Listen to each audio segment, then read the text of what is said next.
that the title is about a paragraph, but the main title is Black on Black Violence. Those of you who've taken the time to look at those works know that this brother is a scholar of the first rank.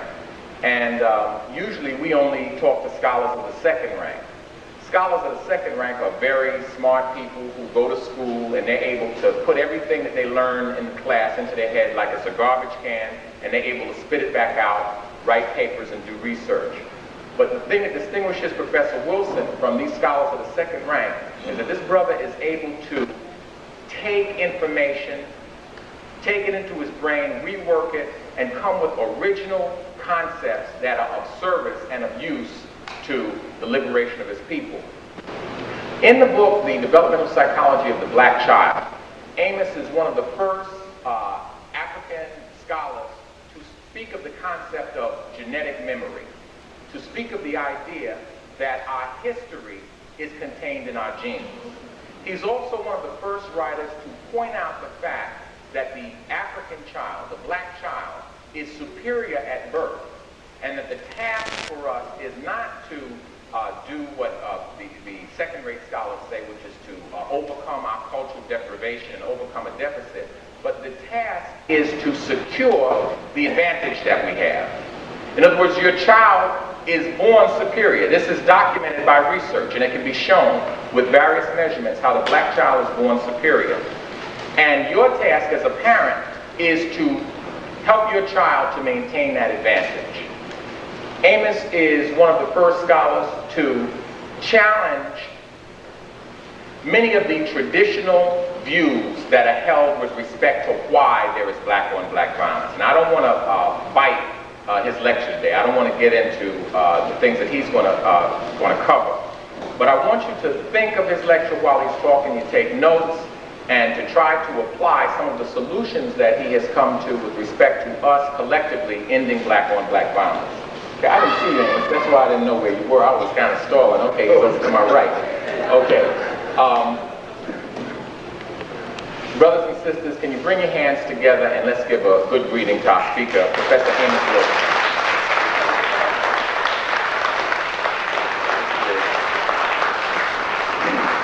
Thank you very much for your welcome. Thanks to Sematab for the invitation. And it's a pleasure to talk with you here again today. I'm going to talk a bit today here about black on black violence, causes, effects, and cures. Related to my current publication, Black on Black Violence, the psychodynamics of black self-annihilation in service of white domination. And the title is somewhat lengthy, but I thought it was necessary to add that subtitle so that people upon seeing the book would immediately get an idea of what we were concerned here with, and get an idea of what role black on black violence serves in this society that we live in. The black on black violence is not merely an expression of personal and individual anger, or just merely the result of a psychopathological personality, but is more the result of a psychopathological social system. I wanted to impress upon people that black on black violence serves a social function, that in effect it becomes a necessary part of the functioning American system.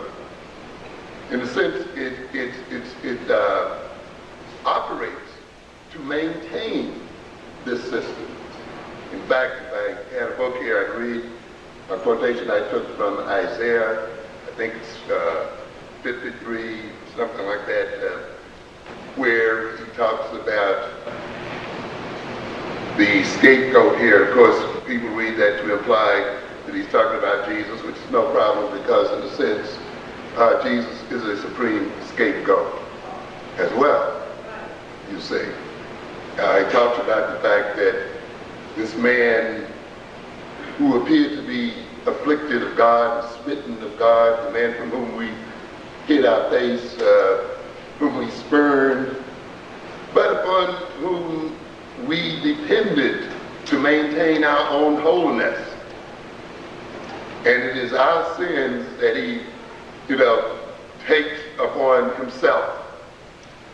In other words, the sins of this country, the sins of this society, are placed upon black people, and in particular the black male.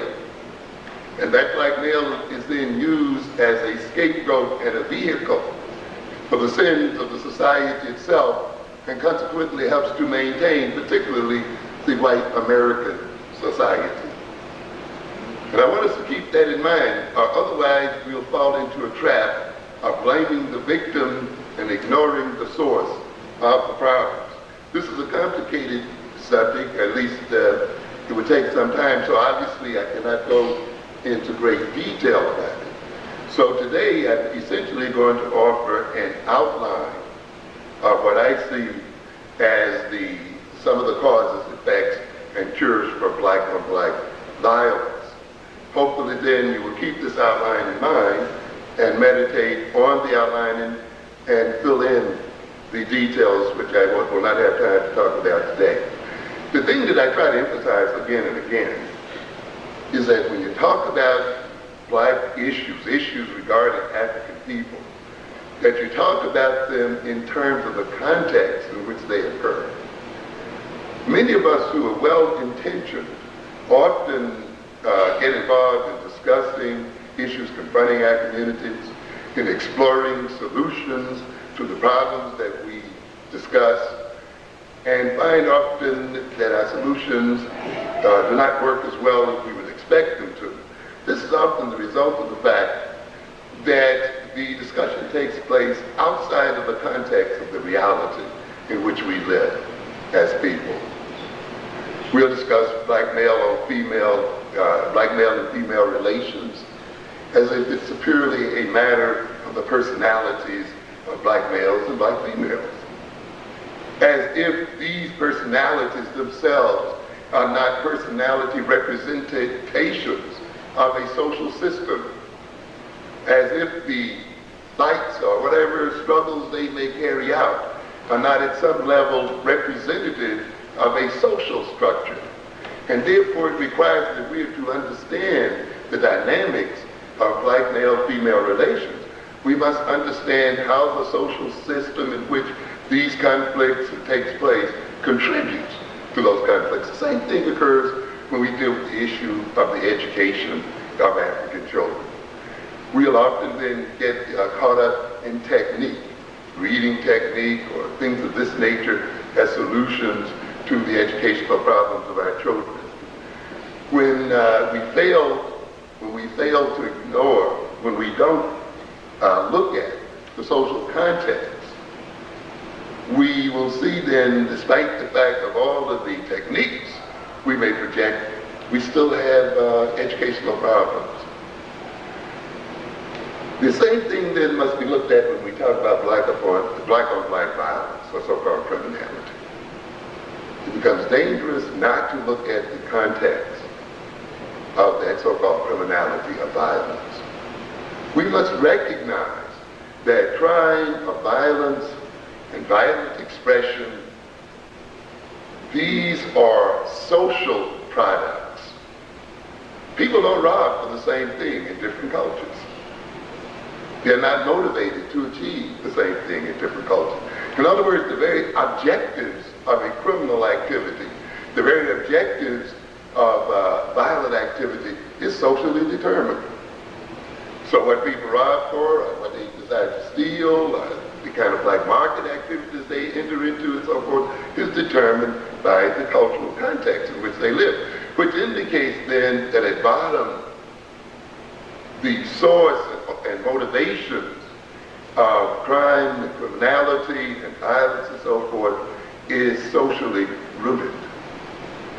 If you ignore the social context, then you will get engaged in blaming the victim. and seeing then certain people as innately criminal. And of course, this is what this society would like for us to do, so that we can engage in self-blame and not deal with the system itself and the contribution it makes. It wants us to engage in this kind of thinking so that we can no longer perceive those that lead the society as the true criminals, and to deceive us into believing that this society itself is not crimogenic. That is, it is not the source of crime. Black-on-black violence is a manifestation of white-on-black violence. And to a great extent, it is a reaction to white-on-black violence. America is founded on violence. America is founded on the most gross criminal and savage activities of any other nation. You know, we often deceive, if you read white business publications. In fact, one evening I was with a couple of friends and we were looking through the New York Times magazine, and they were talking about business organization, management technique. And if you looked at it closely, it would appear that the whites were saying, we are where we are because we have management genius. And we know how to manage businesses. And we've taught the world management skills, marketing skills, advertising skills, and we're just great business people. Then another friend of mine, though, indicated, but they didn't tell you how they just came over and at the end of a gun took this country. And that the ultimate basis then for their being in business is not management skills. It's not the fact that they have MBAs from Harvard and Yale, or the fact that they go to the Wharton School of Finance. That's far after the fact that these people engage in wholesale murder, wholesale rape and robbery. And this is one of the realities, you know, we have to learn as people. We don't want to face the harsh realities of the way the world operates. And we don't want to look at nations and societies and their origins and recognize that when you look at them, you will see them originating in theft and robbery, rape and murder. Those of you who even read the Bible will look and see the Israelites taking another people's land. Even though they said they were promised that land, they still had to fight and they still had to run the inhabitants out. The inhabitants didn't say, welcome Israelites, it's yours, we're going somewhere else. No, they had to fight wars. And you'll see later on, some of you heard Reverend Butts talking this week, of where their God told them that they had the right to go into other nations and kill everything living. Cats, dogs, mules, cows, the whole bit. And wipe them out completely. And if some of you know the story of Samuel, you will see what happened there to King Saul when he decided to bring back some animals. And Samuel says, what? I told you to kill what? Everything. And Saul said, well, these are nice, you know, how can we kill all of these? He even had nerve enough to bring back the king of the country. He says, no, the rule was what? You destroy everything. And he sat there, and I believe it was Samuel sat there and chopped the king up right on the spot. And of course, Saul was punished with madness and everything else. What am I trying to say? That we often forget origins. And we often forget that the origins of nations becomes a part of those nations' character. Just as our individual origins as children, and children in families, and children in communities, becomes a part of our adult personalities. The past still remains with us and an operating part of our present. So we see then the origin of America in the murder and the destruction of nations. America began as one of the most dastardly crimes against humanity that has ever been visited upon people. That origin is still in America today. It is the refusal of this society to face up to that original murder and death. It is this society's ongoing attempt to rationalize its killing and murder of Indians that has skewed its whole consciousness today, its morality and its values. They have sought to cover over those criminal activities. And in covering over those criminal activities and denying the original criminal activities, in rationalizing those criminal activities, they lie to the people of this nation, and they create a false consciousness and a false sense of reality in the people of this nation, and consequently they continue their crimes. And they stimulate ongoing crime within their own society. The other origin of this nation, of course, is the enslavement of our people, the extortion of the labor from our people, the manslaughter of our people as they came across the Middle Passage, the misuse and abuse of our people. This nation then was founded upon the degradation of two major sets of people, Africans and Native Americans. This country today is still trying to deal with its origins. Someone tells me this current movie, Dancing with Wolves? You'll see a nation going through the same kinds of attempts to cope with guilt and conflict as you see in individuals. One of the mechanisms individuals use when they're dealing with conflict and traumatic events in their lives, of course, is fantasy. And in a sense, we can look at movies as a type of fantasy. They have never come to terms with what they did to Indians. So now, of course, they're going to try to repay their debt for the dastardly deeds they did by running a movie and projecting the image of the Indian in a positive sort of way. I haven't seen the movie, that's what they tell me that they're trying to do there. You see? But fantasizing and getting engaged. So now, instead of movies where the cowboys and the other people just go right out and slaughter them, and use a theme that's quite interesting in and of itself, that is, we killed the Indians because they were savages. Because we never quite think about the irony of that kind of statement, right? In other words, we savaged them because they were savages. We killed them because they were savages. And many of us sat in movies and took that philosophy in. So the people who were doing the killing and the murdering of a whole nation were doing it for the good. And so we get the phrase, the only good Indian is a what? A dead Indian. You see.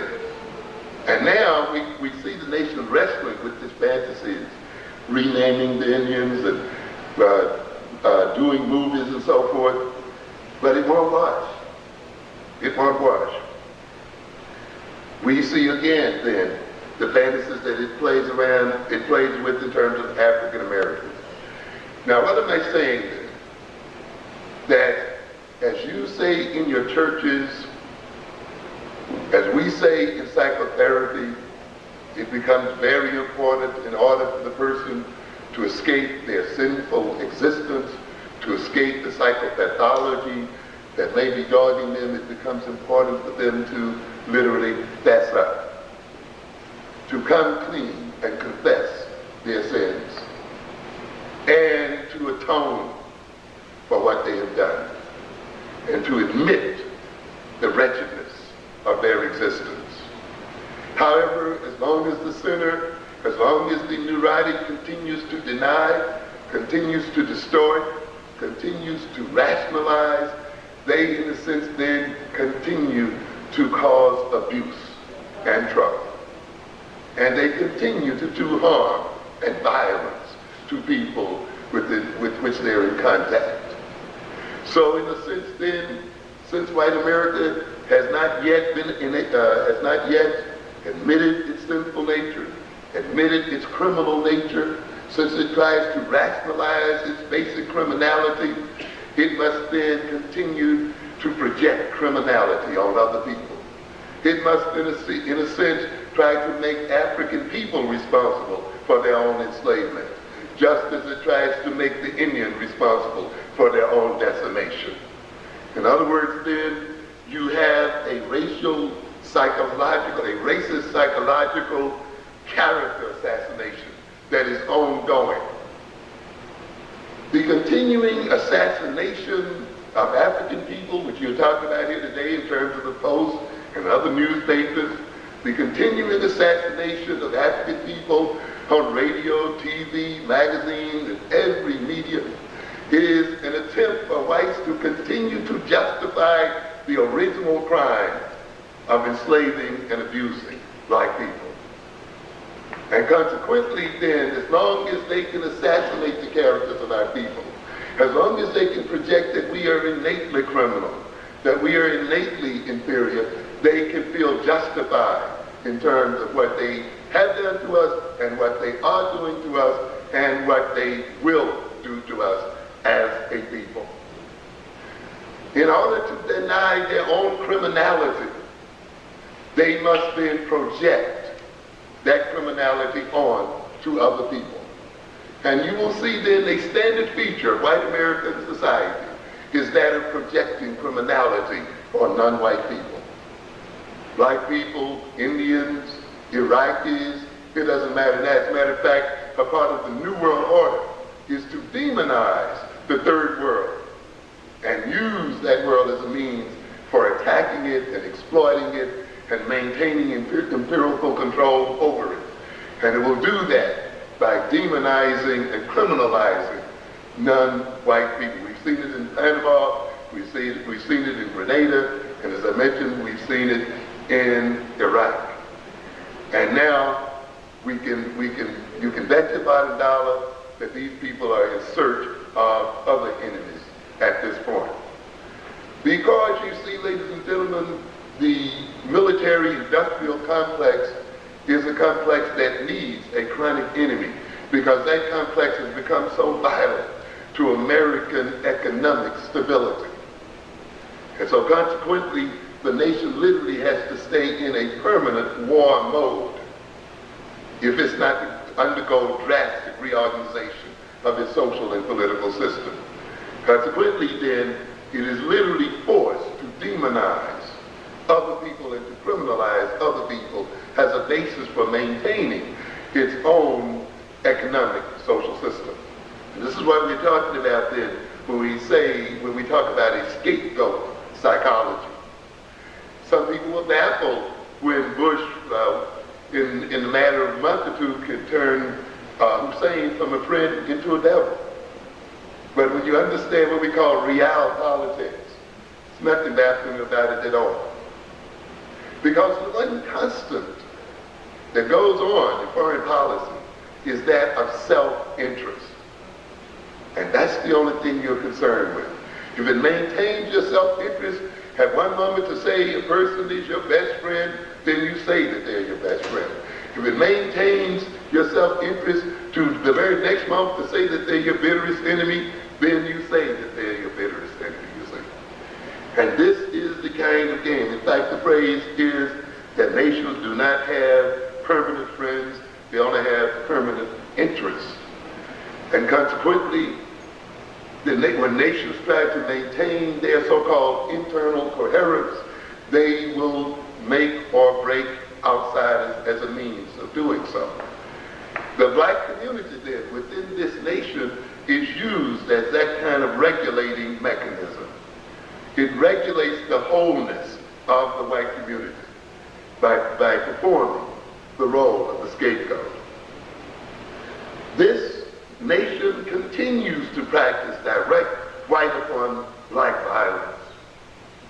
We see it, of course, in the lynching that occurred in Howard Beach, the lynching in Bensonhurst, the lynching in various other communities in the society. So even though we talk about lynching as something that occurred in the 1920s, 30s, 40s, 50s, we can see that lynchings are still a part of the American landscape this very day. We see, of course, direct assault on the black community through police brutality. In New York City and environs, I think we can list well over 300 or more cases or approaching 400 cases or more of police brutality against members of the black community. Of course, we're familiar with the King case out there in California, with cases that occur here and now. That means, ladies and gentlemen, through its police force, the white American society is directly assaulting the black community. And these are the cases we hear about. We must multiply these cases we hear about many-fold to get some idea of the continuing violence being practiced against the black community. We see violence even once it is practiced, as in Benson, her son, who returned home, which is quite a twist on the mythology we read about, by the way, comes home and finds 3 white males robbing his house, and is murdered by these 3 males. These males are arrested, indicted, the first one taken to trial, convicted, I believe of second-degree murder or something like that, and the judge gives him probation. And of course, we're familiar with the Bensonhurst outcomes. This is a major violence against the black community. This kind of injustice sends all types of messages to the white community, of course, to let it know that it basically can attack the black community with impunity.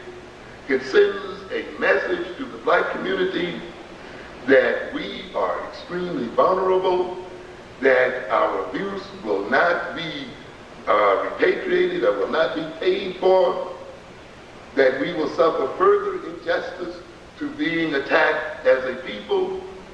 It means then that the message is being sent out that we ourselves are unworthy people, and that we ourselves were fated to be the objects of violence of the people. And there are other implications I don't have time to go into today. So the thing that I want to impress upon you then is the fact that this is a violent society. When you compare this society to other societies in terms of the number of people in jail, its murder rates, assault rates, whether you're talking about blacks or whites, you will see that it is #1 in terms of violence. As I think Rap Brown said, violence is as American as is apple pie, and that is very true. And when you have then a violent society, it produces violence. When the white American society then projects criminality on black people, that is, stereotypically sees blacks as criminals, this is not a mere ego defense where they do that just to justify their treatment of blacks. You must recognize when a segment of the society is very powerful and has material and other influence over the subordinate segments of a society, their projections are not mere accusations. They are not mere stereotypes. They are not mere projection of negative images. When they have the power that they have, these projections presented by these powerful people become what we call creative efforts. In other words, they create and bring into reality the stereotypes that they project. Because in deceiving themselves and in making themselves perceive the black community as a criminal community, as an inferior community, in controlling then job opportunities, in controlling other material aspects of black life, in controlling education, in controlling health services and so forth, they then will organize these services, they will dispense these services, these jobs, and these opportunities in line with their projections, in line with their perceptions. And therefore, they will create the material, social, and psychological conditions for driving large segments of our communities into criminal behavior. This, of course, is what we then call the self-fulfilling prophecy. Once the so-called criminals are created, then they use their concrete existence to confirm their projection in the first place and to justify what they were doing in the first place, and now you get caught up in a vicious cycle and a loop out of which it's difficult to break. And this is the kind of game that we are caught up in. America, being bred in violence, having originated in violence, as I've indicated, still practices violence very directly, but it also practices it insidiously and indirectly through what we call benign neglect. I think that's Moynihan's term, right? Benign neglect. How can neglect be benign?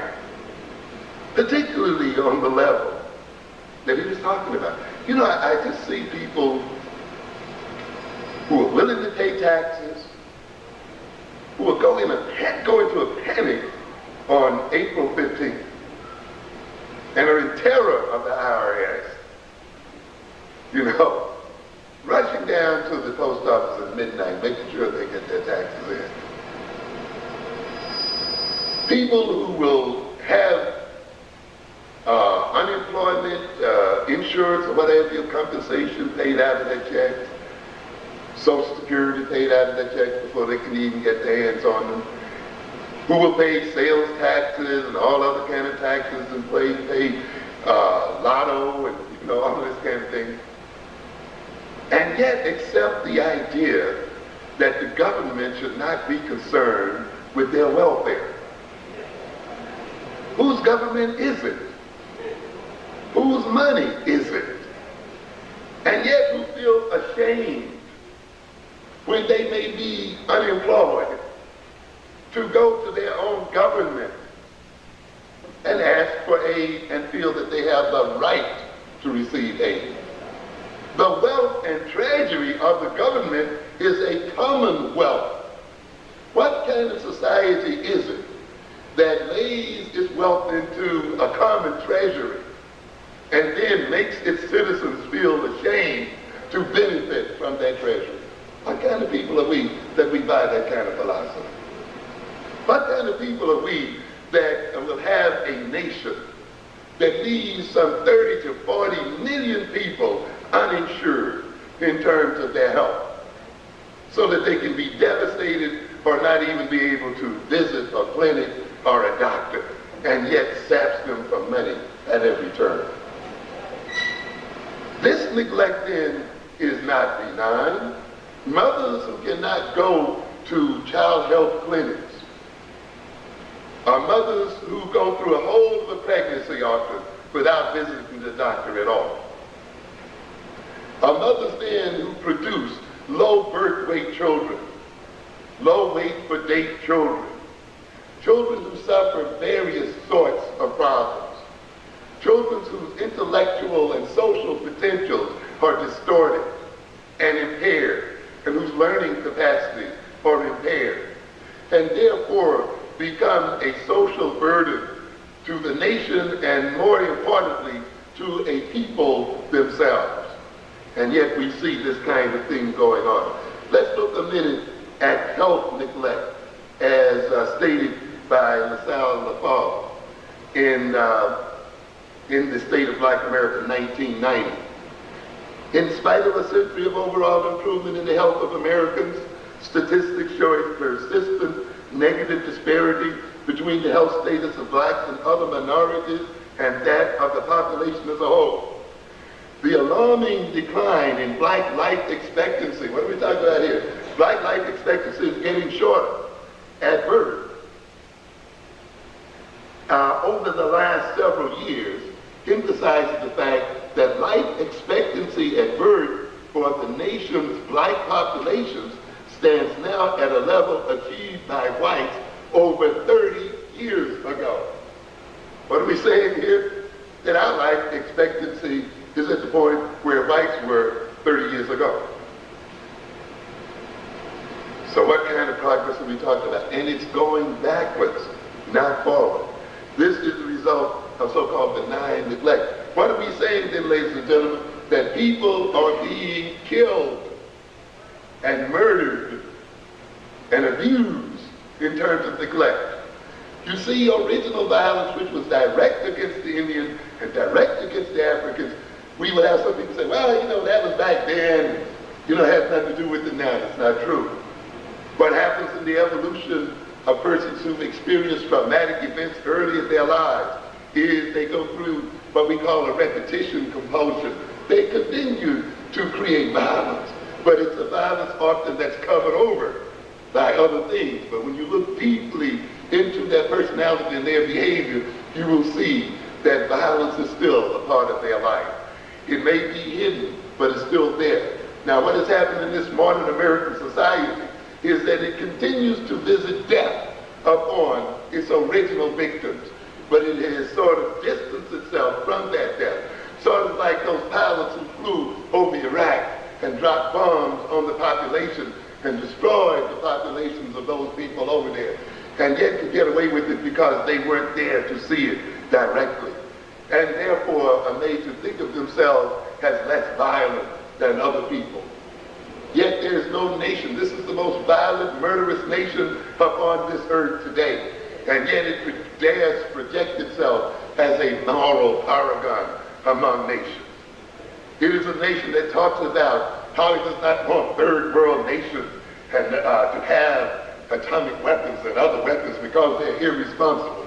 And yet it is the only nation that has dropped 2 bombs upon other people.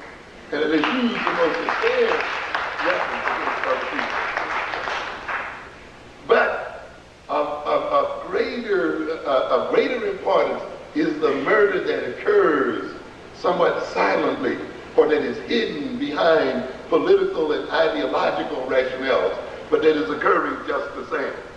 To quote Lethal again, it is an irrefutable fact that people of the lowest socioeconomic status have higher death rates. Almost every form of disease and disability is more prevalent among the poor. So to be poor is not to suffer from a mere absence of money and income. It is to suffer from a shortened life chance. It is to expose one's health to vulnerability, and ultimately it is to put oneself in harm's way. He goes on to say, the task force on black minority health revealed that there were 60,000 more minority deaths per year based upon an expectation of equal death rate for blacks and whites. What are we saying here? 60,000 black people dying per year who really don't need to die if you had true equality and a responsible healthcare system in America. So the benign neglect of Moynihan and others does not have a benign effect on the black community. It represents death and degradation for that community. And it means again then that the criminal and murderous origins of America are still expressing themselves every day in the lives of our people. And this is the thing that we have to concern ourselves with. We have seen under the Reagan administration a tremendous transfer of wealth from the poor to the rich. And a lot of us talk about equality in this country, but we often don't recognize what equality would require. Many of us are not prepared for the kind of struggle that gaining so-called true equality will require in this country. Those of you who cry for equality in America, not revolution, do not recognize you are still making a revolutionary cry. To move blacks into equality with whites would be a revolution, in this country. It requires a tremendous reorganization of the society, ladies and gentlemen. A tremendous transfer of wealth and power from the white community to the black community. Some of us talk very easily about reparations. Well, reparations, of course, means what? A transfer and movement of tremendous sums of money and wealth into the black community from the white community. It means as well almost a complete reorganization of the white community's perception of black people and its relationship to black people. And there's serious questions as to whether white America is willing to undertake that kind of transfer of wealth and change in perception. It can pay Indians as long as they're out there on the reservations. But can it really pay black Americans and at the same time provide equality in this so-called system?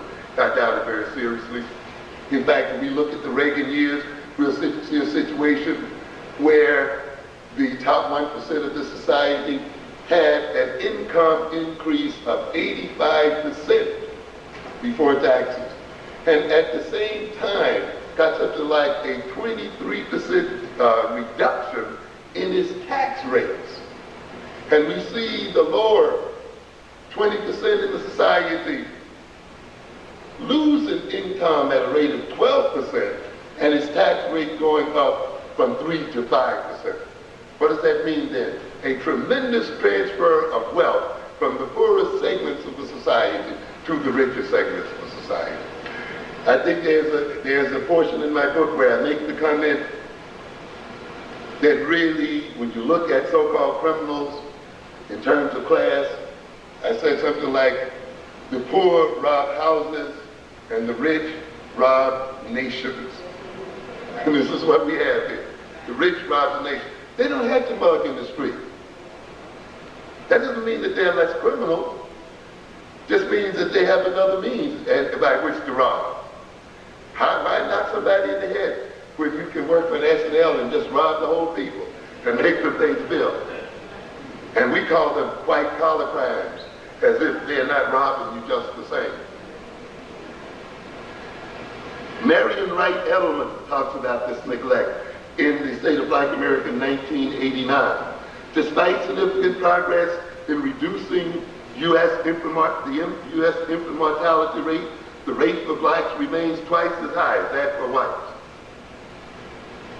In 1986, where white babies died at the rate of 8.9 per thousand, non-white children were at 15.7, blacks were at 18.0 per thousand. This is murder, ladies and gentlemen. In 1990, there were 16 times as many measles cases as in 1983. You're hearing about the measles epidemic that is beginning to recur in the society. This is the result of benign neglect. And the kind of measles now that is coming back seems to be more vicious than the original form and is occurring at an earlier point in these children's lives. I think now, Dr. McIntosh could probably clarify this, the measles attacks are occurring before age 5, early in the life of these children. The immunization initiative is but 20% less than the levels recommended. This is death and damnation. America's child poverty rates have been growing and are levels well above any year in the 1970s. The recession years of the 1970s and 80s saw an average of 750,000 poor children a year. The budget offers no steps to deal with the recession or to reduce the poverty. So what do we have here again? Death. Let's look quickly at what I call educational neglect. Again, quoting from Marion Wright Edelman in 1989, The State of Black America, for that by Urban League. The education president, she says, proposes to abandon much of the federal government role supporting school improvement. And you saw the other day, he ballyhooed a much heralded educational platform. No additional monies or anything at all involved here. He will still dump the cost of the educational burden on the cities and the states. Despite Head Start's proven effectiveness, the progress has never been funded at levels which would allow it to meet the needs of all eligible children. Hundreds of thousands of children are on Head Start's waiting list. What are we talking about here? We're talking about early childhood education. I'm currently completing a book on the education of the African American child. I'm dealing at this point with early childhood education, its long-term effects.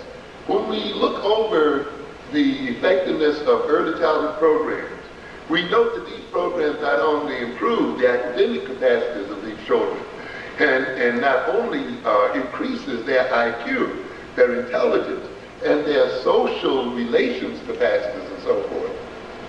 They have the long-term benefits of course, having those students who've undergone this education as a whole to drop out of school at a lower rate than children who have not gone to these programs, to graduate obviously at a higher rate, to gain gainful employment at a higher rate. Fewer of them will be engaged in juvenile delinquency or ultimately grow up to commit crime. Fewer of them will be on the welfare rolls.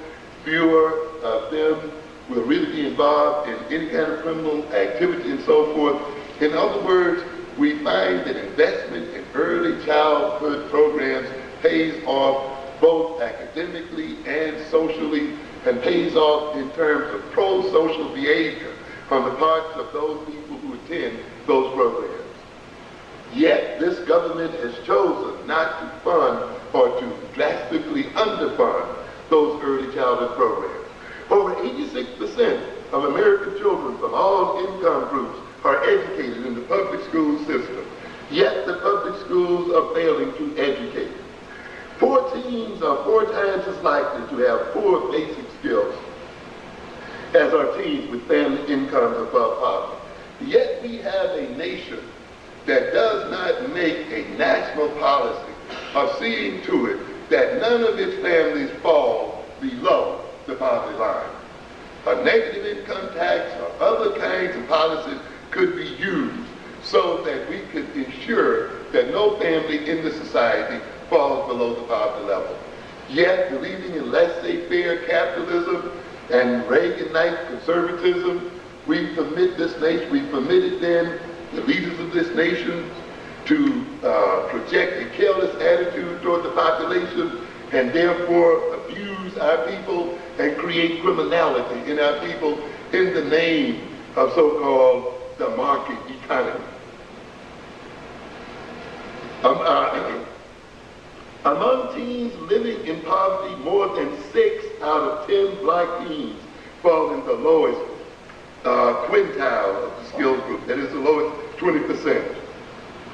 Youth who by age 18 have had the weakest reading and math skills are 8 times more likely to have children out of wedlock.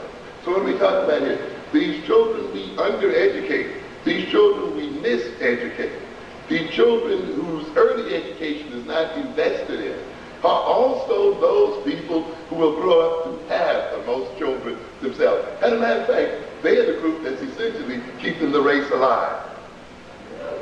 Yes, because us middle classes don't have many children if we're having any at all. We don't really reproduce hardly our own class. And yet we're letting people produce and maintain the race who are the least fit in many ways from a cultural point of view, who are the least supported by the society, their children. This is a violence against the black community, and it is a condition for creating violence in the black community. So we say they are 8 times more likely to have children out of wedlock. They are 9 times more likely to drop out of school before graduation. 5 times more likely to be both out of work and out of school. And let me say something about this out of work situation. Many people often think that when people are unemployed, they think of the person themselves as being unemployed. Well, he didn't get the job. Keep this in mind, ladies and gentlemen, when he is a father or she is a mother, you are unemployed in a sense, a whole family. When a young man is not getting a job, you're talking about a young man who, though he's had a child out of wedlock, cannot marry because of the uncertainty of his income or the instability of his income. Not only then is he reluctant to marry, or is the woman reluctant to marry him because she doesn't see any material gain as a result of marrying him, or the system organizes its support to her in such a way that says, in a sense, you have to keep them outside in order to get minimum support. In addition to that, a psychology is produced within the family. When a man is unemployed or a woman is unemployed, there is a psychological dynamic that develops in the family. The man's dealing with his own masculinity, his own inability to provide for his family, his concern with his authority, which is based on his ability to provide. The attitude often of the woman, he's still thinking often that he should be the final word and the final authority, until one day she tells him, I'm earning the money in here. And I'm the one who's responsible for keeping this family alive. So, you know, he has to sit back. Now, out of that, of course, often comes a man who's going to insist that he's the last word, and often may insist in a way that brutalizes or abuses the wife and creates all kind of psychological abuse within the family itself. What am I saying here then? In a system that does not provide for the employment of this population and does not support those that are unemployed due to no fault of their own, that system creates negative family dynamics. It creates stresses within family systems. It creates stresses within communities. It creates traumatic relationships between people. And out of these stresses and confusions and uncertainties and so forth arises violence. And that violence is going to occur within that family, within that community, within that race. And then we'll have the outside community saying that this family or this race or this group is violent innately, that we have nothing to do with it. We have here then that these youths who are out here dropping out of school and so forth are 4 times more likely to be forced to turn to public assistance for basic income support.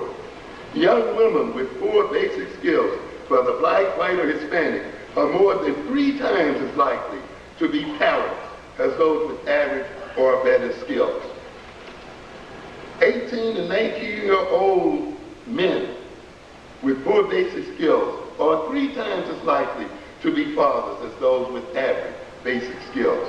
The federal Chapter 1 compensatory education program supports remedial education programs serving poor children, but this cost-effective program, that is, if you invest on the front end of these children's education, these children will come to contribute to the society and cost the society far less than not investing.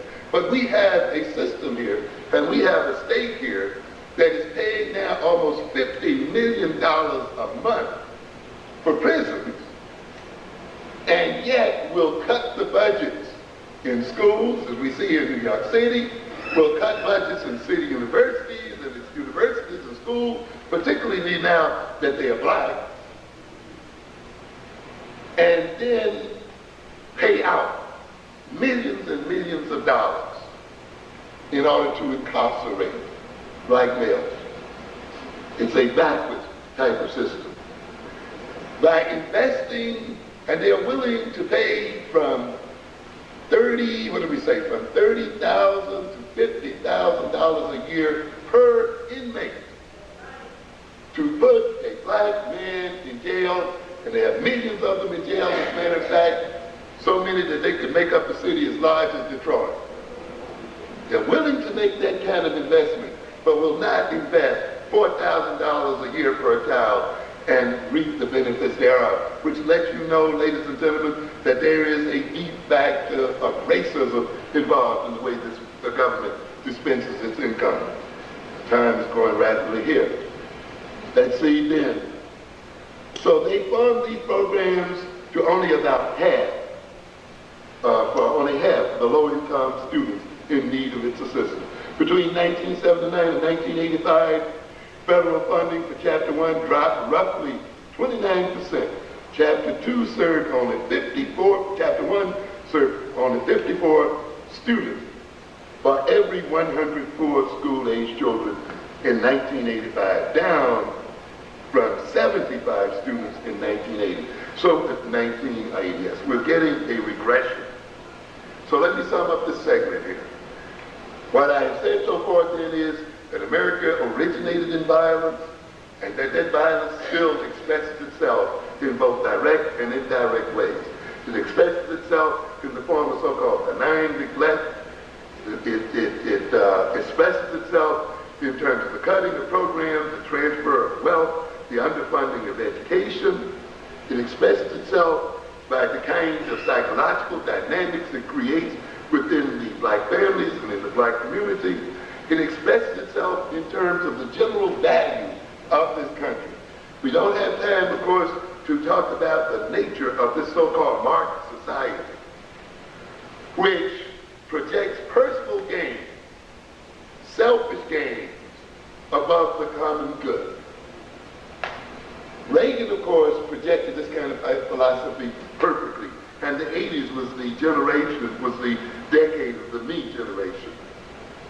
It produces desire, and if you have a chance, you read in my book about the production of desire, how the society creates desires in our people that it cannot fulfill. Makes them think that they're nothing if they don't have an 8-ball jacket, or they're nothing if they don't have a certain type of sneaker. They're nothing if they don't drink Pepsi, or this or that, and yet robs them of the capacity to purchase the very things it says is so important to their self-esteem and their sense of self-worth. This is a trick, and this trick creates violence. It is a nation that depends upon the insult to black people's personalities. How many of you seen Mother's, what is it, Mother Love? This new show or something? Yes, good, good. But what I heard, I haven't seen it, but what I heard is it's a miserable show. Someone said she did a little interview with somebody on that show, I think an athlete or something, who claims that he went into a store one day, a white-owned store, and he asked the price of a shirt, and the owner, the white owner says, well, you don't need to bother to ask about that because you can't afford this shirt, and he walks away, and the white girl comes over, and he asks her again, what's the price of the shirt? Well, this shirt is $275, and this one is $200, and this one is so forth. Give me 10 of them, he said. Now, what's going on there? Of course, being an athlete has plenty of money, right? But what's the psychological dynamic operating here? A man reacting to what? Insult. You see? But he reacts to his insult with the, I'm going to show you kind of thing. And this is the kind of game that black America is caught into. Tony Brown says in the sense, if you want to get a black person's money, insult him first. Then he'll give it to you. So the very person that insults you is the very person you go back and give your money to try to get rid of the original insult. That is why they will never release you from the insult, because the insult is too lucrative. You see, this is the kind of game we have. Dealing with the insult that has been placed upon us by the projection I talked about earlier. We overbuy, overconsume, and we get a rush when we give the very people who insult us most all of our money. Now let's look then at the next category, and I'll go rapidly through this. As I said, I can only give you an outline here. As a result of the projecting onto us by this white American community, as a result of the direct and indirect violence practiced upon the black community, there is a psychology produced within the collective psyche of that community. Those psychological states include a sense of powerlessness and hopelessness. And when I talk about hopelessness, I'm not just talking about where you just give up. Certainly there's hopelessness that breeds apathy. But there's a certain hopelessness that says, well, this is a white man world, he always had it, he always will have it, so I'm going to go to get the best I can within that parameter. That's sort of like middle class kind of hopelessness.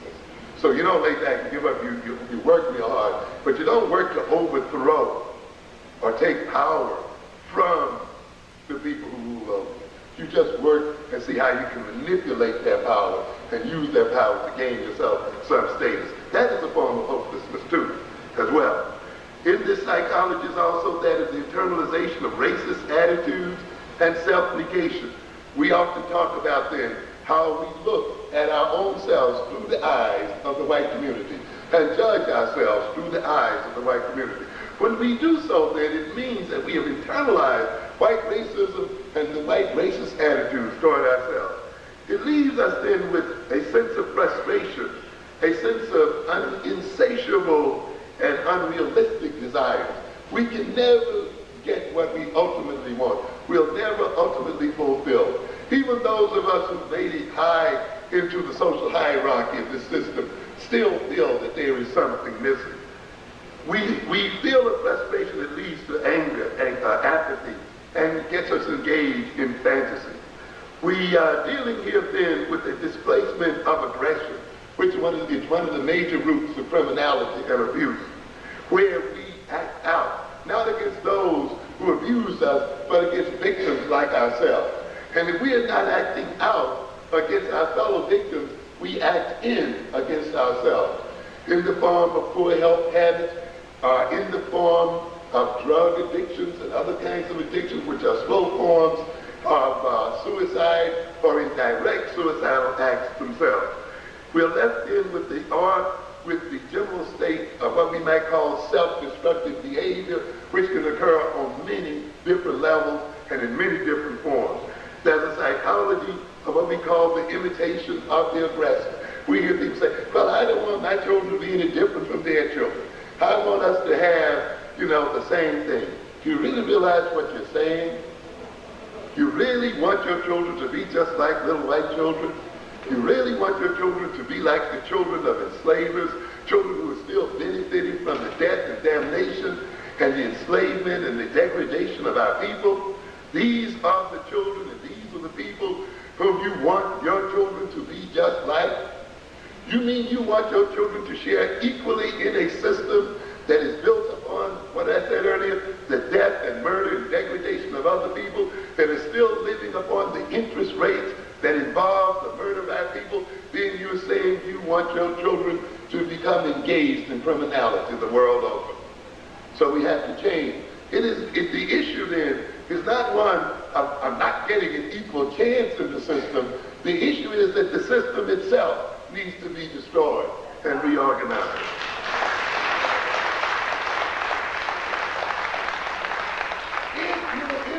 If you're going to imitate white folks, then you become a part and parcel of their criminality. And that's why our black men and women were in the Middle East. That's why our black men and women in Grenada. That's why our black men and women were in Panama. That's why they'll be in Africa or anywhere else they decide to land with our black men and women. And one day, ladies and gentlemen, if you let them go to war against black people in Panama, if you let them go to war against black people in Grenada, if you let them go to war against non-white people in the so-called Middle East and black people there, and go to war in Africa against black people, you're going to look up one day and your own sons and daughters will be going to war against you here in America. Check it out. Because the psychology is already okay. So we have to recognize then this imitation of whites is not a healthy goal for our people. And therefore those who imitate whites, and I show in the book there that the black-on-black violent criminal is a white racist man in blackface. When you look at the psychology of the black-on-black violent criminal, you will see that it is the same psychology that motivates the white racist. It is the psychology of the people who killed Indians. It is the psychology of people who enslaved black folks. It is the psychology of people who will use and abuse other people to achieve their own self-centered and self-concerned goals. Another part of that psychology, of course, is alienation, self-centeredness, and short-sightedness. Chronic and acute stress, interpersonal and intrapersonal conflict, confusion, and uncertainty. Compensatory reactions, the denial of reality, and the distortion of reality. I want you to just keep the outline in mind here because we're wrapping it up. We're going in there from what? The origins of this nation and murder and degradation, the direct violence of this nation, the indirect violence of this nation, the kind of psychological state that it puts black people in as a result of this kind of violence. Now, the people who are at the point of destroying themselves the most, if we can say that, or who we see destroying themselves to a very great extent, are those youngsters between the ages of 15 and 24. It is in some areas of this country, I'm quoting from the New York Times here recently, in some areas of this country, it is now more likely for a black male between his 15th and 25th birthday to die from homicide than it was for a United States soldier to be killed on a tour of duty in Vietnam. The figure showed that the rate among black males was rising fastest among those ages 15 to 19, indicating that violent death was becoming increasingly a problem among adolescents. I wish I had time to talk to you about what that means. It means the very crop, the cream of the crop of the race is being destroyed before it can even move into manhood. And just think about the psychological implications of that. Men who will not marry, men who will not produce families and so forth, are people whose death create traumatic events within the families when they are killed, or kids who murdering other kids create traumatic psychological situations within their own families.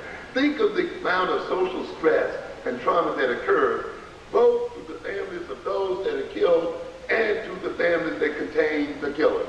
And you will see then that a killing of a young man on the street and the young man that kills him is something that spreads out through the community as a whole. It is not a mere incident between two people. It is an incident that involves two families, families of people, ultimately communities of people, and ultimately races of people. Now then, I'm mentioning this because I want you to see that the psychology that I just mentioned of frustration, displaced aggression, of internal racist attitudes, and these kind of things, when you combine that psychological state, which is common to all of black folk, regardless of class level, with adolescence, you get a lethal mixture here. Because what are the major problems of adolescence? Now, I just named them, I want to explain them. Think about what an adolescent is involved in at that point. He's involved in issues of self-concept. Who am I? What am I? He's usually, in this culture, in an identity crisis. Who shall I be? What will I be? Gender identity crisis. Am I a man or a woman? What does it mean to be a man or a woman, and so forth? He's involved with his sexual identity. They're involved with self-esteem. They're involved often with rejecting the norms of the society. They're involved with issues of masculinity. They're involved here with their body image, with their emotional lability. That is, you see this moodiness often in many adolescents as they struggle to bring their emotions under control. They're engaged in trying to gain social acceptance, to deal with their peers. They're engaged with the alienation that occurs during adolescence. They're engaged with how they're going to use their intellectual and cognitive capacities. They are questioning the morals of the society. They're having the values conflicts. They're concerned with their vocational choices, their clothes, their cars, symbols of status, and invidious comparisons between themselves.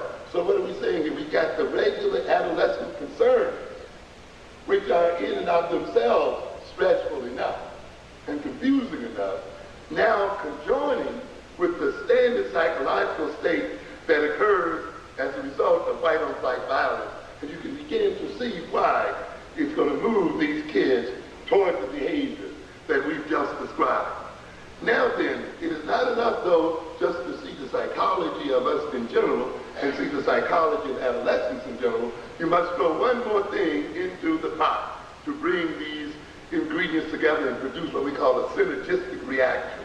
That is where a group of substances or a group of causes combine to produce a larger cause.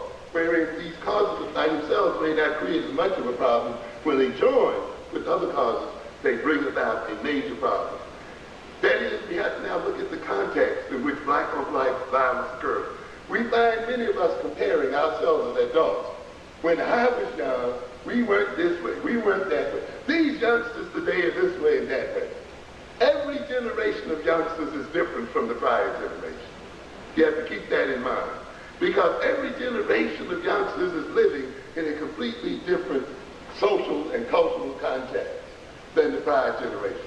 So when you're comparing yourself to the youngsters, your early years with these youngsters, you must remember the context in which you existed as against the context in which these youngsters exist today. And I think you will begin to realize that these youngsters are dealing with a context that's far more devastating in many ways. Let's look at that context. They're dealing in the context of unemployment, poverty, overcrowded, ghetto life. Many of us still remember rural existence, southern existence, small community existence, family existence, and things like this. Well, now you're dealing with urbanized youth, the largest percentage of them put into the cities of this country. So they're dealing with urbanization. They're dealing with the post-industrial age, which means all of the industries have been shipped out of this country. A large part of them have been shipped out. In the old days, when you dropped out in the 8th grade, you could go to the factories, you could go to the automobile plants, you could go to the dockyard, you could go to the stockyard, you could go here and there and make a decent living. Those things are not out there now. You see, and you have to see what that means. We're in an information processing age. Today, basically, you're either processing information and data or you're on the lower level service job. There are hardly anyone in between. And the black community is getting ready to be crushed again because this country is making a treaty with Mexico and Canada where it is getting ready literally to ship out the rest of its industries and leave this country almost completely de-industrialized. And if the black community does not wake up and realize what is going on, we are going to be in a major, major squeeze. And an example of that squeeze, of course, is Detroit. And if you look at what's going on in Detroit today, you will see it is a major part, the result of the moving of those industries out of Detroit and leaving black people in those situations. Rising expectations. This is the context, family dissolutions. Up until the 1960s, we were still talking about two-headed black families. You got youngsters now who are dealing with, we're bringing it here, who are dealing here with what? Single-headed families and all this. The larger percentage of them as teenagers didn't have to deal with this kind of family situation.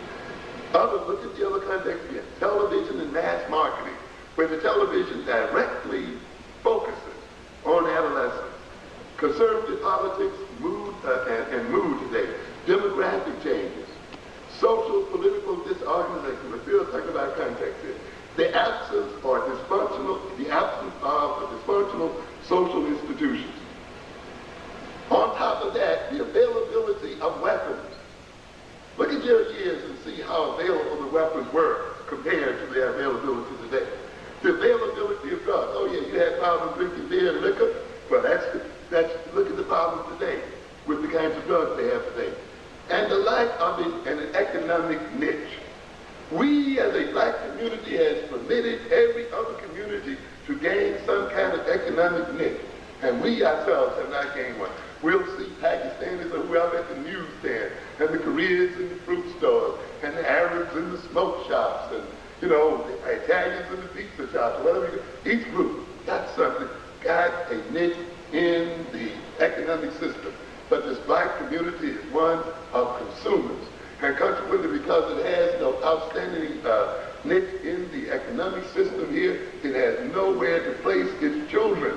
And in a sense, by not having an economic niche, we literally put our children in a situation to create one, and often the one they create is that of selling drugs. What are my recommendations here then? The recommendations are this. If we're going to get rid of a lot of this black-on-black violence, we train the children in conflict resolution skills, and I'm taking this from an article by Carvel in the State of Black America in 1990. Community board programs, community-based programs for youth and family counseling. Support for families is very important that families get support. We need to reduce acquired biological factors, that is head injuries and other kind of injuries that are also the causes of violence. Control firearms. Enhance racial identity. We don't have time. But on the other level, we have to make some changes in family, cultural, and educational changes. We must produce antidotes to these psychological states. We must make appropriate education and job training available to our people. We must reorganize the values of our children. We must help them to gain insight into themselves and to discern evil from good. We must train them in frustration, tolerance, self-control. We must give them long-term cultural and personal goals and transcendent goals. We must develop a nation within a nation. We must educate them in regards to drugs, in regards to media manipulation. We must educate them in terms of police, and we must engage in reorganizing police activities themselves. From the level of police action, of political action, we must try to get these conservative administrations out of office. And these Democrats who suddenly become neo-conservative must not continue to depend upon the black vote. We must lobby for our early childhood education programs, protest vigorously when the state reduces programs that are important to our community, and of course continue to press for civil rights, and those of us who claim we know better should run for political office and not complain merely because others are in those offices not doing what they should. In terms of economic action, we must economically reorganize the black community. We must boycott these businesses and run them out of the community and make them for ourselves.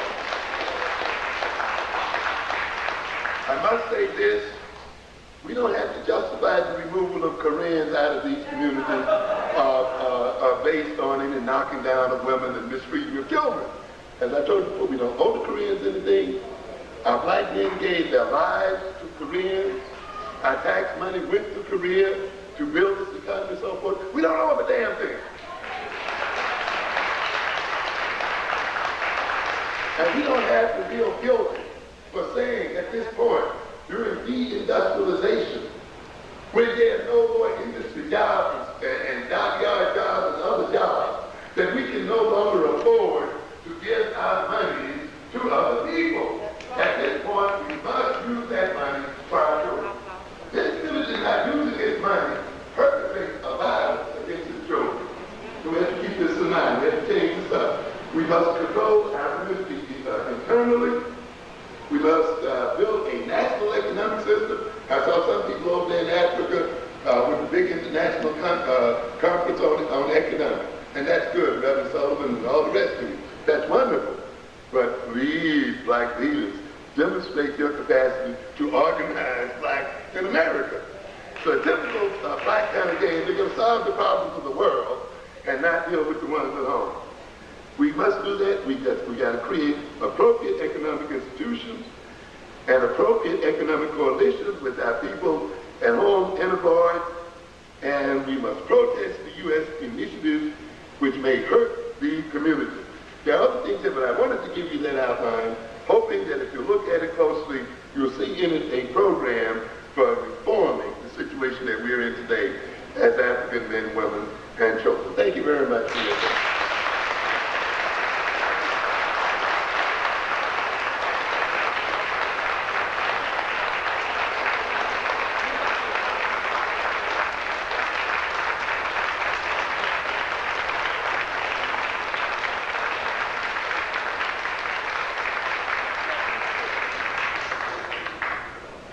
Oh, Amos, I want to thank you so very much for that marvelous lecture.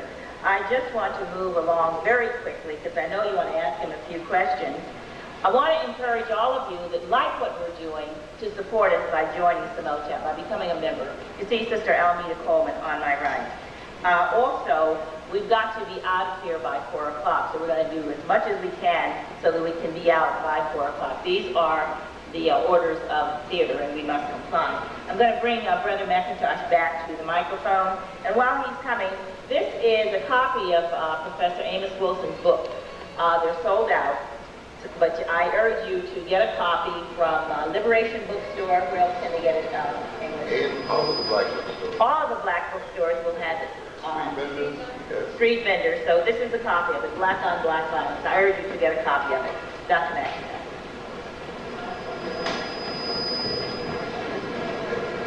Okay, brothers and sisters, Brother Amos touched on something right on the end that is in line with what I'm getting ready to present to you right now. I want to do a quick vote on certain things that Samotap is doing to find out whether or not you are for it, whether or not you support it, whether or not you think that it's something we need to do. Keep in mind the word need, whether it's something we should keep doing. Do you think that we should keep mailing the announcements to our programs, that when people call and want the addresses and phone numbers of the radio stations where racist media is being perpetrated, that we should mail those things out? How many people think we should still do that? Raise your hands. Okay, good. You can do it by applause. That's the same, just as good. How many of you think that we should have a telephone to answer people's requests about, clap your hands if you believe that, okay? How many people think that we should continue a monthly lecture series in which we have speakers of the caliber of...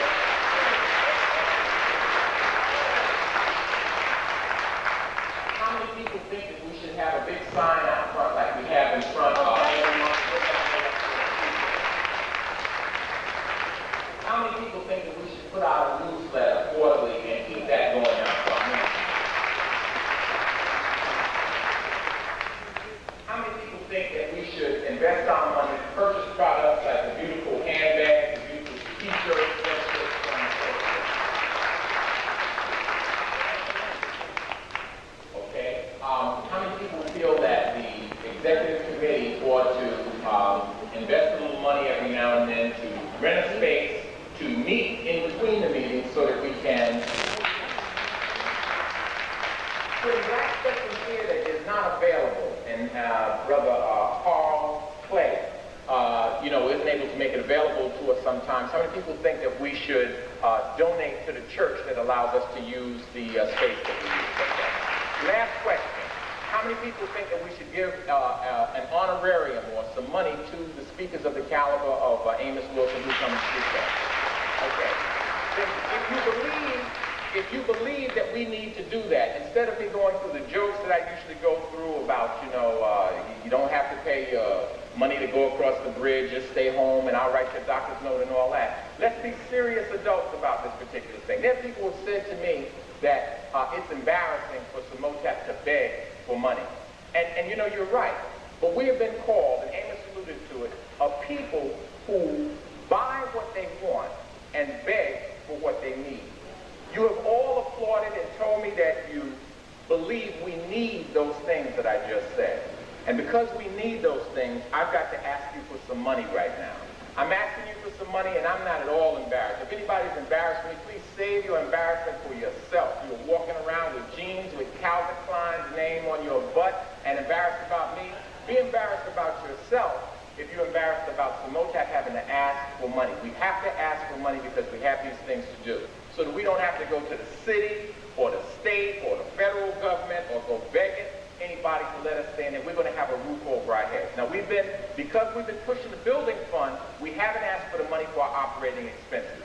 I just did a review for you. The telephone, the message service, the mailing, the newsletter, all those things are things that cost money, and we have to support it. If you're wondering where that money is going to come from, how many people out there have HBO? Clap your hands. Come on, tell the truth. Okay. One of our Samotap members, but he's very well known to most of you. He's an author, a writer in his own right, Claude Brown. Claude, if you want to...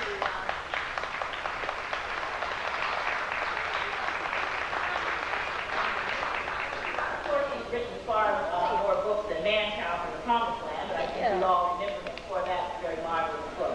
He appeared to hear his brother, Amos Wilson. He said he wouldn't miss it for the world. Brothers and sisters, I'm going to bring Senator Amos Wilson back to the microphone very briefly. What time is it? Someone please give me the time. Okay. We're going to take 3 questions. We're going to ask that you come to the front of the auditorium and line up, just 3 of you, please, because we'd like you to have the opportunity to ask questions. Yes, right here, right here. And I'll bring Amos back to the microphone as soon as he and Clyde gets there. Mr. just want to remind you again to purchase the book, Black on Black Violence, The Psychodynamics of Black Self-Annihilation in Service of White Domination by Professor Amos Wilson. We're going to take our first question.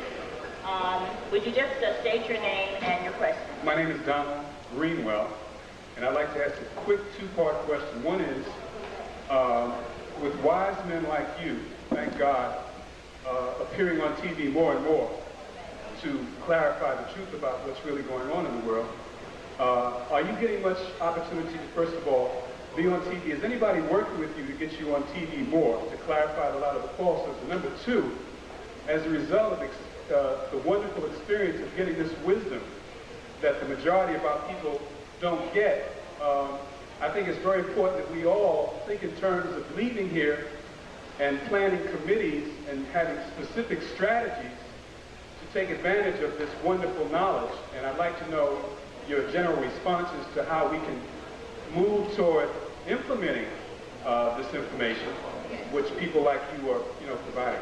Thank you very much. We did this standard thing, and when we published our book, we released, of course, a press release, and the book was sent around to quite a number of people who talked to us on these issues. As a matter of fact, what I did was to include a summary of all of the chapters, because I know often your hosts don't have time to read what you sent them, and it's tough when you go on an interview about your book and the host hasn't even looked at the hasn't even looked at the table of contents, let alone, and sometimes almost not at the title, and they come from left field. So we summarized chapters. I also sent a list of 15 questions, so that all the host would have to do is just look at the questions and focus very directly on issues having to do with black on black violence. So this was the package that we sent to the people who normally present us and the popular issues we have to the black community. We're still waiting to hear from those people. I guess what the Bible says, and I don't want to call myself a prophet, but refer to that chapter in the sense that a prophet is more honored outside than inside. So it seems as if I can get TV interviews, radio interviews, and stuff like that outside of New York much more rapidly than within New York City. The reasons, I really can't tell you. We've been trying to figure it out, but somehow it's difficult for us to figure out why. Perhaps sometimes I get a reputation of some kind of radical, the fact that I would call white folk criminals apparently upsets some people, and it's not quite what the world is ready to hear or put up with. And the fact that my major recommendation is that we have to end white power, break the arms of white power, and I make no bones about that. You are not going to get to the heaven that you desire as long as you leave power, inordinate power, in the hands of white folk. It ain't possible. Trying to get them to be nice and all that is not going to work. They can be nice to you one season, they can be the other way in the next season. I do kind of sort of go into seclusion to do the work of the books. However, I am becoming more and more public, as you see here today, and you'll be seeing more of me in the public. I will also, of course, I'm in the process too of getting a book so that the kind of stuff I was talking about here today can be offered over long periods of time. So I will be doing courses, practical workshops, some of them lasting as long as 10 weeks, so that we can train our leaders and train people who are very concerned with the practical approaches to the problem. So keep your eyes open. You will be seeing later on in the year flyers and other things that will be advertising our educational efforts. Yes, ma'am. I have a microphone. I'm sure I can be heard. No, they want to record it. Oh, I see. Good afternoon. I do want to thank you for that wonderful lecture. Thank you. Do you have any feelings about that Ujamaa Institute? Yes. Would you speak on that, please? I feel very good about it. I have no doubts about it. I think it's an institution that's late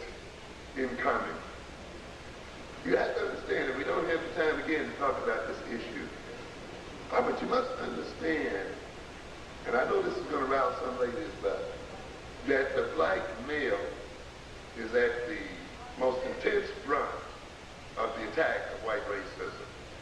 And for good psychological reasons, ladies and gentlemen, whenever you have a conquering force, a conquering army, an army that wishes to continue to exploit a conquered population, it is the males who are going to be most intensely oppressed. And that doesn't deny the oppression of females at all. In a sense, to oppress males is to oppress females as well, and to oppress children. However, because the male is seen as the most aggressive member of the species, the most likely, given the tradition that we have, to go to war against oppression and to be the warriors against oppression, they then will be the ones that the oppressor oppresses most. You will see them when you have a conquering army coming into a situation, they will often kill all of the young men, or kill the male boys, and of course kill the adult males, or take them and put them in concentration camps and other kinds of holding facilities, because they recognize the threat posed by males, particularly males then who may be aroused by nationalistic and other motives. So we see a situation here of the black male, and I want you to recognize another thing, and this too I had to leave unexplained due to the time. Literally the whole world and any number of groups that you may identify rests on the back of black males. What am I saying? In other words, the black male is on the bottom of the heap of all of these other groups. And consequently, you will see these other groups being disturbed at any instance where black males look like they're beginning to come together and act in concert against those who oppress them. And I've seen, when I've been out at meetings, and a bunch of us have been at a table, you can see the fear and the curiosity of people trying to figure out what it is about these black men. People get upset when black men have exclusive conferences. Everybody feels that they have a right to invade it and to see what's going on. You know, we're the only group that everybody feels like we don't have a right to privacy. And so, what are we saying here then? That the black male has received special negative attention from this system. Consequently, that male has to receive special positive attention from the system. You have to also realize that within the African context, the black male has always received separate training from females. So we're not away from our culture, of our tradition, or our tradition. And that black male training for manhood within the within the African tradition was the best training for African women. It was not a training to oppress black women. It was a training to prepare those men to be husbands. It was a training to prepare those men to be adults, training to prepare them to function positively in their environment and so forth. And consequently, then, our reinstituting this kind of training is no violation of our tradition, and it has very viable reasons why it should be done. One of these days, I'll get a chance to talk to you about education and try to get you to understand the tremendous difference between African-centered education and the common education that you get out here today. It's very, very different. It's not enough just, and we should do it, introduce history into the curriculum. The education of our people must be reorganized from top to bottom, you see. And we don't have time. I wish I could talk to you about it. But the education of the black male, as Reverend Johnson said one day, I see people then object when these black males are in these special ed classes. You know, nobody objects to that. Nobody objected when the black males were in 600 schools, you know, for the emotionally disturbed and what have you. Nobody objects, you know, when they're in jail and in these other places. But as soon as you say that you're going to take them somewhere, give them a positive image, give them a positive self-concept and positive self-esteem, and you're going to train them in their history, you're going to train them in knowledge, you're going to train them in the knowledge of their enemy, you're going to give them skills, you're going to train them to have attitudes toward their families, toward their communities and everything, suddenly everybody gets upset. Well, this lets you know that the enemy of this society is a well-educated and competent black male. Thank you very much.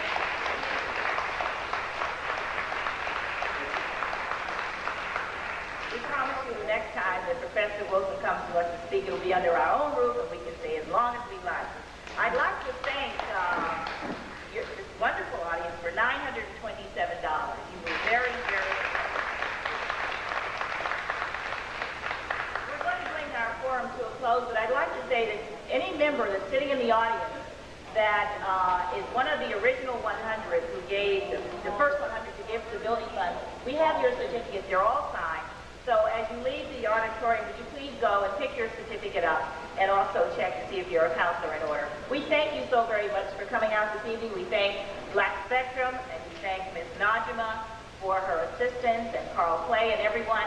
And we look for you on the 18th over at Bethany Baptist Church. Get home safely.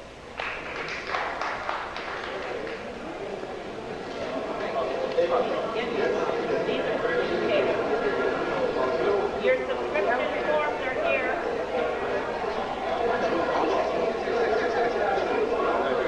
If you're interested in entering the contest, our forms are right here. Are you running? How are you? Thank you. You wanted to take today? Vanessa, let me ask you a question.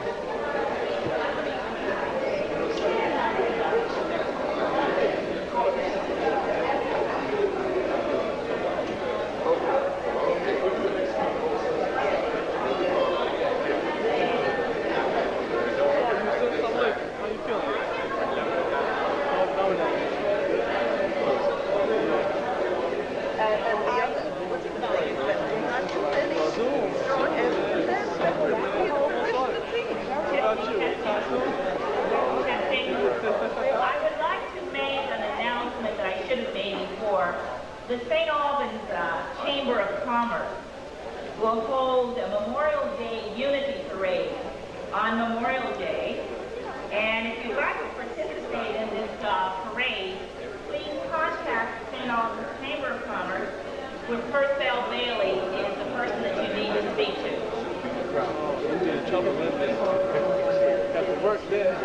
And if you'll go downstairs in the gymnasium, there's a wonderful flea market that's going on now, and they even have food if you're a little hungry. So visit the flea market.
I